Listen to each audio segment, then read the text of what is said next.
Hey everybody, welcome to Obscurities in Miniatures, and it's time once again for our weekly painting progress. And this is going to be like my official apology video. I've always wanted to make an apology video for being a YouTuber. I'm sorry. Yeah, I am sorry. This last week has been super duper busy. Lots of meetings, lots of Zoom calls, lots of conferences, lots of trainings, lots of spur of the moment things that needed to be dealt with, and I have just not had a chance to film anything. And speaking of filming things, I apologize for that as well. My phone that I've been using, my stupid S20 here, is just getting stupider and stupider about keeping the camera still, and it seems this is an ongoing issue that a lot of other people have. Hopefully, we are looking at options of fixing that up, but then I have to learn how to use another piece of technology, and hopefully that'll, take me some time. Maybe I can get it working quickly. We'll see. If you guys have any suggestions on cameras, I would love to hear some as well. I probably want to go with a Canon, but that's just something I'm most familiar with. But anyways, I digress. Let's talk models. Let's talk painting, because that's what we're here for, right? So anyway, we got one of Sparkle Trout's minis that I printed up for him. This was one of Gamak's Spartan casts, and these figures are absolutely gigantic. Now, I don't have a regular Golden Boy from GW handy, which is odd because I should, but I don't. I've got like Bastian Corthalos, who is literally almost as tall as this dude. So Sparkle Trout painted him up like a Talos construct thing, just everything in bronze. I've been painting one up in gold. I've been working on one of the leader units, but they are absolutely massive. Let's see, just with a regular Marine, just to give you guys an idea. Or a Giant of a Conquest figure. Order with my usual GW friend here. On the other hand, that's kind of what I expected Stormcast to be like. So if you want big, massive figures like that, Gomic's just been knocking them out of the park. They're really nice.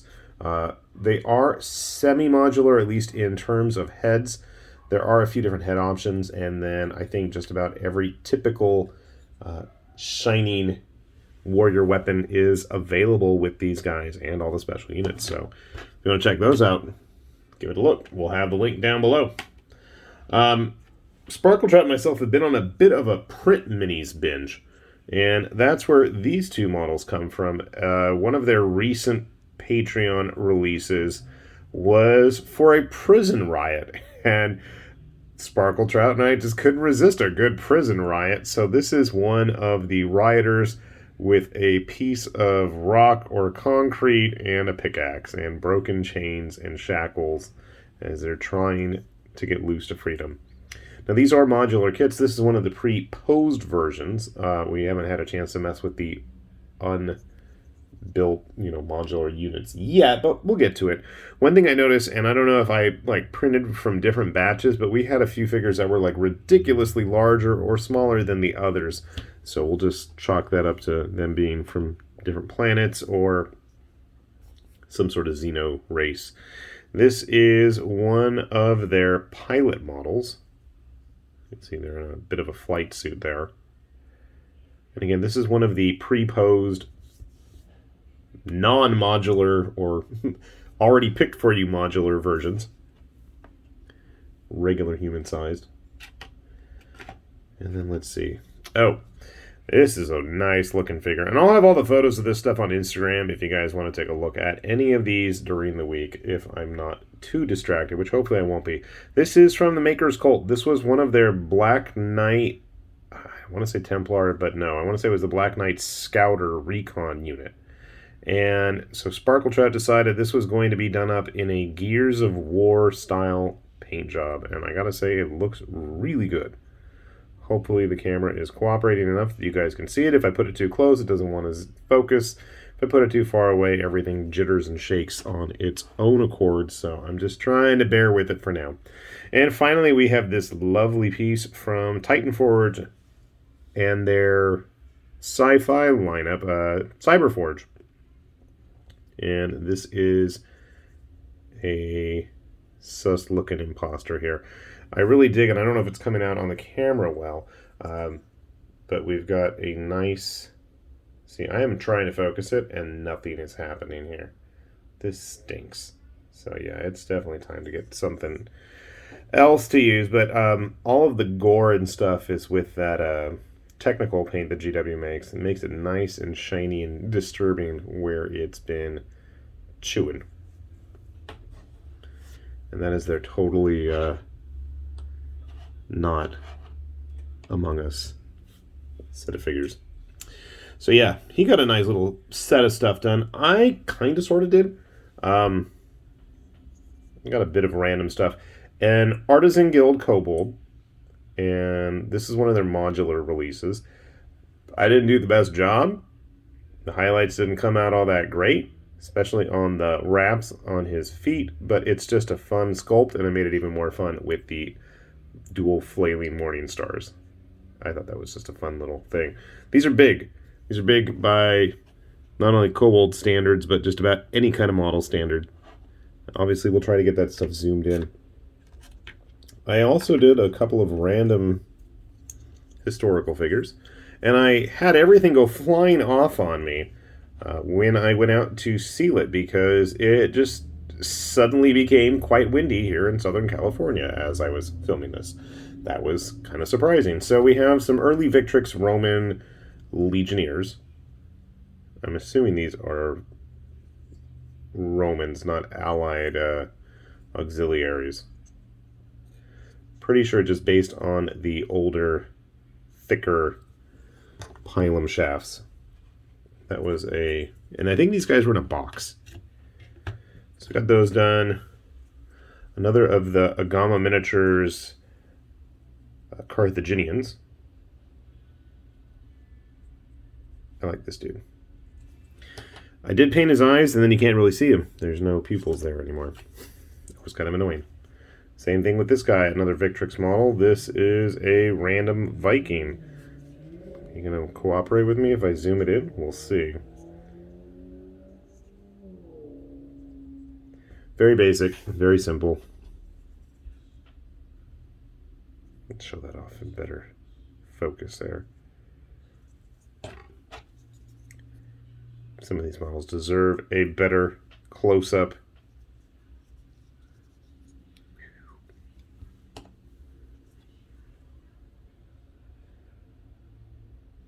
I said he should have put Prisoner 24601, but obviously that's not going to fit there. I don't know why, but that helmet reminds me of Firefly from one of the later G.I. Joe lineups. Maybe it's Killer Moth I'm thinking of from Batman. See, you can't see his eyes anymore. It's just like shadows. And I didn't do anything on his shield. I should have done something on his shield. Darn it. Speaking of doing things on shields, a Frostgrave. What were these? Beastmen? I think it's a Beastman. Looks like a Beastman. He's got horns and big ears and... No, was it the demons? Frostgrave demons. I'm like looking at that tail. I don't know why he's orange. They probably should have been red, but I'm always painting red, so it seemed like it was appropriate to do something different. All right, what else we got? We got the Beast Boss done. I'm not 100% happy, but it is painted for the most part. It works. Oh, shoot. I was going to do the black danger stripes on it, and I forgot to. I have to go back and fix that. Still a little glossy there. I went wild with some Agrex Earthshade, and I didn't realize at the time I used it that it was actually the gloss coat one, which I guess is kind of nice at times, but then taking a look at how it comes out in the end is always suspect. There's no detail here on that big shoulder pad skull, or on the little targeter squid. Squig, not squid. We're having squid.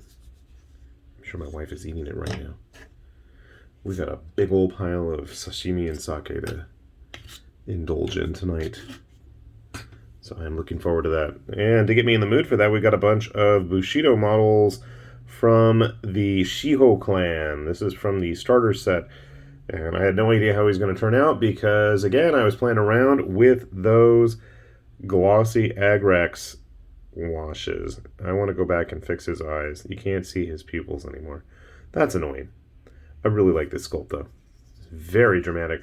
And it's not like you're going to see his face anyways, unless you're directly holding him up, because once he's on the table with other figures, all you see is that hat looking cool. And then we've got his right-hand man here looking all boss and sauntering across the tabletop. And I forgot to do his sandals. Shoot. Well, guess who's getting fixed up? I really like this pose, though. I gotta fix his eyes as well. I don't like them. And then from the last Shiho starter that I had, the Open Rebellion kit, I finally went ahead and tried to get the archers done. And it's really hard to get them in focus. They're just kind of going everywhere at once. I kept banging and snagging things on these figures. Here's one. I like that one more. I think it's a female one. I don't remember which is which. And again, you can't see his pupils. I gotta stop doing that. But honestly, at this point, I'm like, they're painted. They may not be great, but you know what? From a distance, I think they look fine. Most people aren't going to be that discerning, and I think at a distance, it's not going to make a big difference, other than when my phone starts to act stupid. And finally, I really seem to be on a bit of a samurai kick here. This is from Kyoshu Neko, and they are like one of the very, very few online sculptor, modeler companies that are actually actively making lots of Asian-themed models. And I do specify Asian-themed rather than just Japanese. They did a couple of Chinese Imperial Guard at one point, but this month, the month of February, they have a whole pile of Mongol cavalry. And they have the options for both camels and for horses, which I thought was a really cool touch. But this is one of their Sohei warrior monk guys, and you can see it says Bishamon 10, or at least I tried to write Bishamon 10, and see, my first attempt is absolutely awful, and I should have used a better brush, because it's not like I can't do that stuff with, a paintbrush. Is Mirai Senso. I like painting stupid kanji on the Furikazan. So Furikazan here would be, kind of like Takeda Shingen's thing, where Bishamon 10, one of the Shichifukujin, the seven lucky gods, was the patron deity of Uesugi Kenshin, which was the Shingen's rival. And so obviously they have to go duke it out. Or team up together, right? But this dude's just massive, even though he's on that base. He's just an absolutely massive model. It's not like this guy's a slouch either, but he fits in really great with the actual Bushido models, with the North Star medals I have, especially if you base them a little bit higher. I've been playing around with some Oathmark figures on circular bases, the same size, and they look really nice together as well. So I'm kind of pleased with that. And who knows, maybe I'll finally get around to doing some of the Japanese scenery stuff that I've got in boxes, like the Plascraft stuff. So I'm happy. I got a bunch of stuff finished, and like I said, I've been trying to clear space because I really want to work on some of the big stuff. I've started working on that big demon dragon from Dragon Trapper's Lodge, but then I got really dumb, and I started printing. This month they have nothing but multi-limbed mutant dinosaur things, and I was like, well, crap, I gotta get that, don't I? So yeah, I've been working on that, and that's like been sucking up all the printer time and resin, so hopefully I have some stuff left.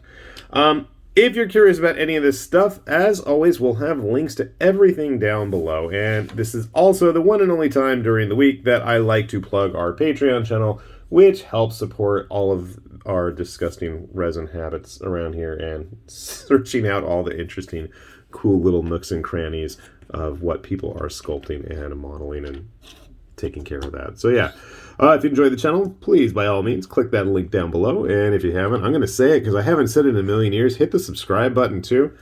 that always makes me feel happy when I see those numbers going up. And hopefully this week, I'm going to have a whole lot more stuff posted. I'm going to try to go for every day if I can. I've got a lot of videos on my hard drive that really need to get cleared out. Actually, that's a nice little pile of stuff this week from the two of us. Hopefully next week we'll match it, and hopefully all of you out there are going to be trying to match us as well. And while I'm at it, if anybody has any suggestions or recommendations on good brushes to order, if you have watched this channel regularly, you've seen just how many models I chew through in a week. We're talking upwards of a few hundred every year, and I've had the same damn brushes, I think, since the beginning of the pandemic, and they are getting to the last wisps of their lives, and I'm just trying to hold out. If you've got any suggestions for easy to clean, easy to keep in nice points, and relatively inexpensive, because like I said, I go through a ton of figures. I'm going to go through a ton of brushes too. By all means, let me know down in those comments below, or send me a message, on social media or something. And yeah, right. With that said, though, this has been High Lord Tamberlane with Obscurities in Miniatures, saying thanks for watching, and we will see you back here soon. Bye-bye.